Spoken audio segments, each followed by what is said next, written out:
This is Tim from Your Six Tac. Today in this video, I'm going to show you how to play two players with your Joy-Con controller on your Nintendo Switch. So typically if you have them connected, you're just using it as one controller, but with this, you can use it in co-op games or something like that. So if you're playing Super Smash Brothers and you need two controllers, well, let's go to the bottom here and go to controllers, select it with A, then we want to go to change grip order, then select this.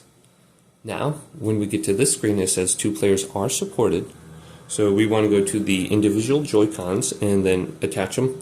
So go to it and then press the sync button. So you can see there's a sync button on the inside of the controller by the SL and the SR. So let's hold this down. And it should blink all the lights, so I'm not pressing down enough. So the lights are blinking now. Okay, you can see this one is paired as an individual controller.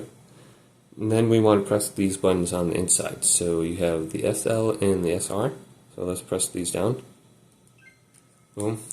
And that controller is paired. Now we want to do the same thing with the next controller.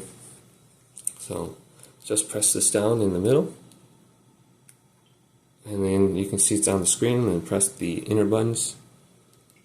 So let's press these. And that controller is now connected too.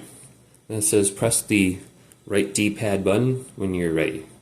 So I believe it will be this button. So just have it up and down like this, and press that button, and it is now connected. You can see both controllers are connected under controllers now.